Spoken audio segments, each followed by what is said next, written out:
नमस्ते। औपनिवेशिक अर्थनीति का स्वरूप।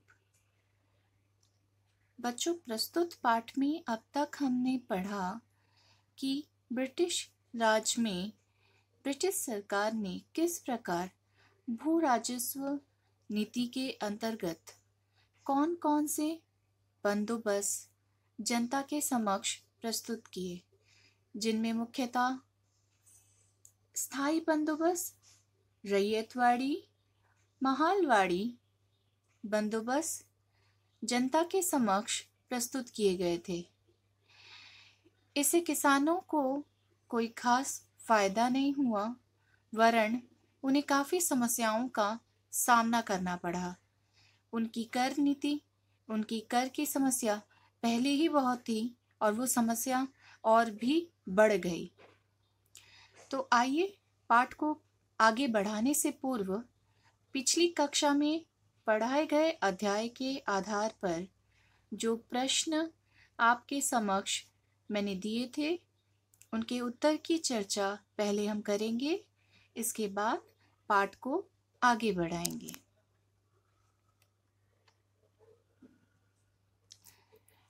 ब्रिटिश भू राजस्व व्यवस्था का भारतीय ग्रामीण जीवन पर क्या प्रभाव पड़ा? मैंने यह प्रश्न आपको पिछली क्लास में दिया था, जिसका उत्तर आप सभी ने लिखा होगा, परंतु फिर भी मैं इसके उत्तर की चर्चा आपके समक्ष कर रही हूँ। ब्रिटिश भू राजस्व व्यवस्था का भारतीय ग्रामीण जीवन पर बहुत बुरा प्रभाव पड़ा था। इन पद्धतियों को अलग अलग क्षेत्रों में, कौन सी पद्धतियों को, जिन पद्धतियों की चर्चा अभी कुछ समय पहले मैंने की, स्थायी बंदोबस्त, रैयतवाड़ी, महालवाड़ी, इन पद्धतियों की चर्चा हम यहाँ कर रहे हैं कि इन पद्धतियों को अलग अलग क्षेत्रों में अलग अलग समय पर लागू किया गया था, किंतु इन सभी प्रयासों के पीछे अंग्रेजों का मूल उद्देश्य अधिक से अधिक भू राजस्व को हड़प कर अपनी आय में वृद्धि करना था तथा किसान की भलाई में उनका कोई संबंध नहीं था। इसके कारण धीरे धीरे भारतीय कृषक वर्ग कंगाल होने लगा तथा भारतीय कृषि बर्बाद हो गई। अब हम आगे पाठ में जानेंगे। आज हम पढ़ेंगे बगीचा शिल्प। नील की खेती और विभिन्न बगीचा शिल्प के लिए यूरोपीय उत्साहित थे।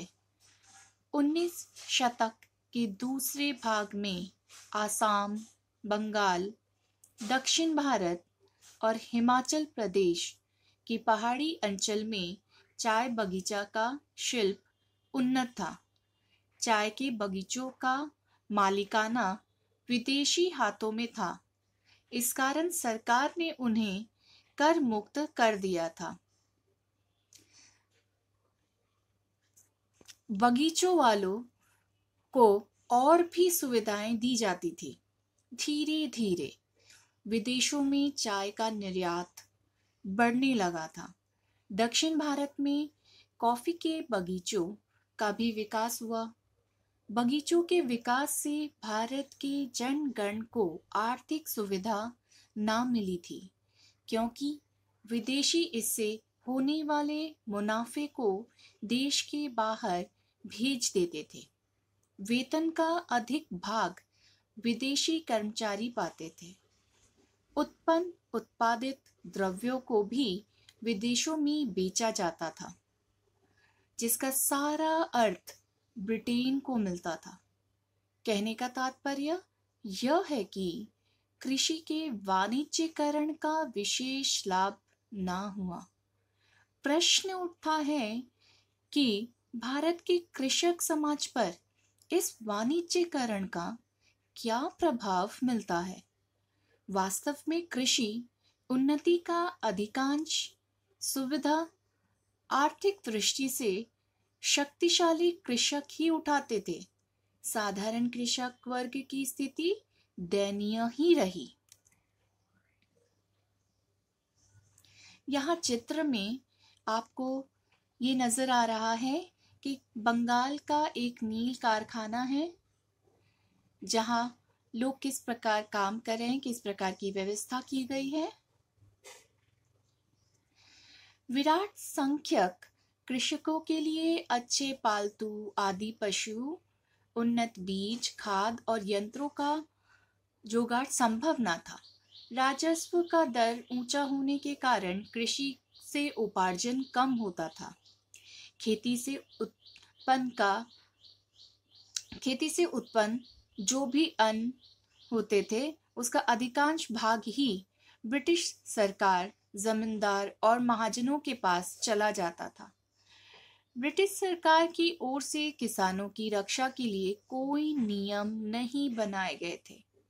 अनेक स्थलों पर ही किसान मजदूर या बंधुआ मजदूर में बदल रहे थे। मध्य प्रदेश के एक प्रतिवेदन से पता चलता है कि ऋण के बोझ तले दबे किसान दासों में बदल गए थे। तो अब किसानों की स्थिति कितनी सुधरी और कितनी बिगड़ी, ये आप सभी के समक्ष बिल्कुल साफ है। किसान अब किसान ना रहकर दास में बदल रहे थे।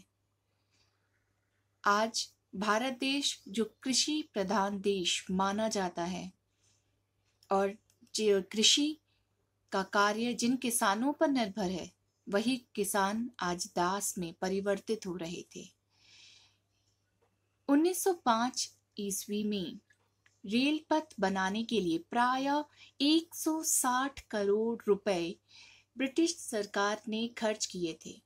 इसी समय सिंचाई के लिए 50 करोड़ से भी कम खर्च किए गए थे। वे यह तर्क देते थे कि जल सिंचाई की अपेक्षा रेल पथ से अधिक लोगों को लाभ मिलेगा। उनके इस कथन की कई देशी बुद्धिजीवियों ने आलोचना भी की थी। खेती के वाणिज्यीकरण के नकारात्मक प्रभाव के कारण भारत के विभिन्न स्थलों पर किसान विद्रोही हो उठे थे। 19 शतक के द्वितीय भाग में अमेरिका के गृह युद्ध के कारण कपास की मांग बढ़ गई थी। इससे दक्षिण में कपास की खेती बढ़ा दी गई थी। अमेरिका के गृह युद्ध के रुक जाने के बाद दक्षिणात्य में रुई के दाम गिर गए। इसके ऊपर राजस्व का अतिरिक्त भार किसानों के ऊपर था। उसी समय सूखे, दुर्भिक्ष के कारण पूरा किसान वर्ग दुर्दशा की चरम सीमा पर पहुंच चुका था। उनकी इस दुर्दशा का लाभ उठाया था महाजनों ने, साहूकारों ने। साहूकार किसान को ऋण देने के बदले उनकी फसल पर अधिकार जताते थे। इस कारण दक्षिणात्य में कपास की खेती करने वाले किसान विद्रोही हो उठे। विद्रोही किसानों ने साहूकार पर आक्रमण करके उनके बही खाते जला दिए। अहमदनगर और पुणे से विद्रोह ने भयंकर रूप लिया था। 1815 ईस्वी में मई से सितंबर महीने तक के इस विद्रोह को ब्रिटिश सरकार ने दक्षिणात्य हंगामा कहा था।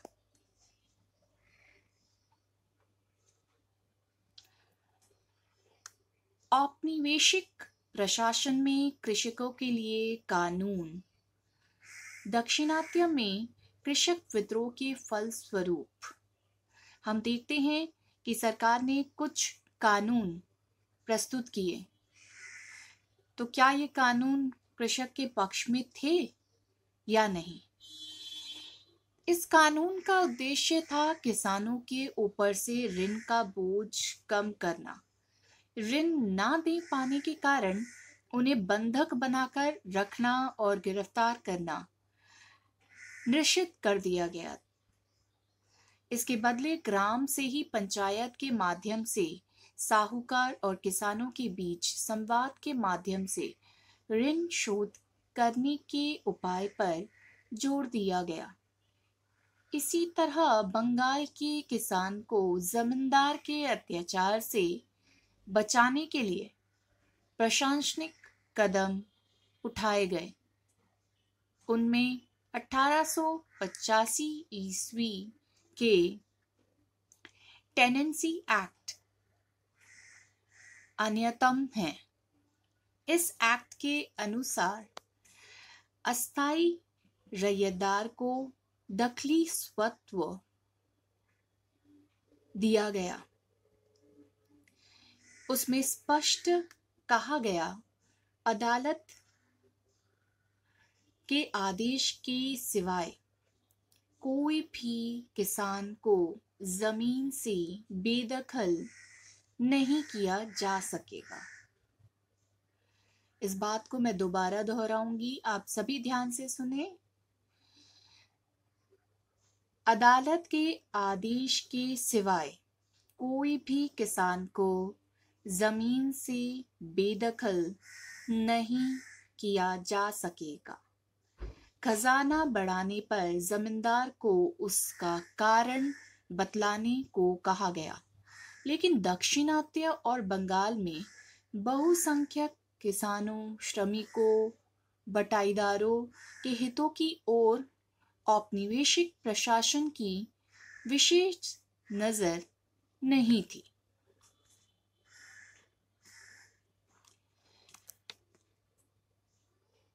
शिल्प वाणिज्य शुल्क नीति 1757 ईस्वी में प्लासी के युद्ध के समय तक ईस्ट इंडिया कंपनी एक व्यापारिक संस्था थी। केवल कीमती धातु, कई प्रकार के द्रव्य वस्तु लेकर भारत आते और यहाँ से मसाले, कपड़े ब्रिटेन में भेजते।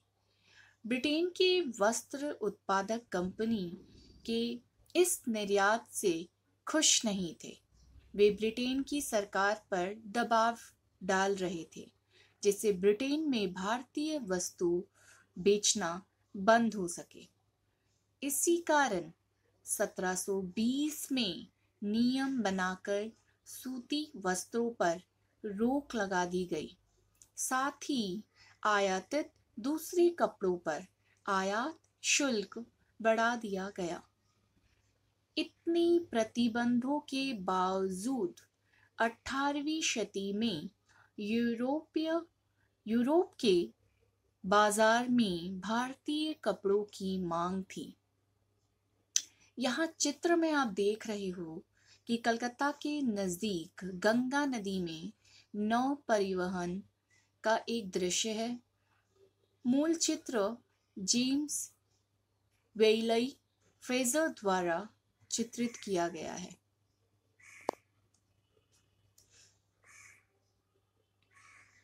तो आज बच्चों पढ़ाए गए पाठ के आधार पर यहाँ कुछ प्रश्न हैं जिनका उत्तर आपको लिखना है। दाक्षिणात्य हंगामा किसे कहते हैं? रेलपथ की स्थापना कब हुई थी? शिल्प वाणिज्य शुल्क नीति की चर्चा करें। इन सारे प्रश्नों के उत्तर आपको अगली क्लास में दी जाएगी।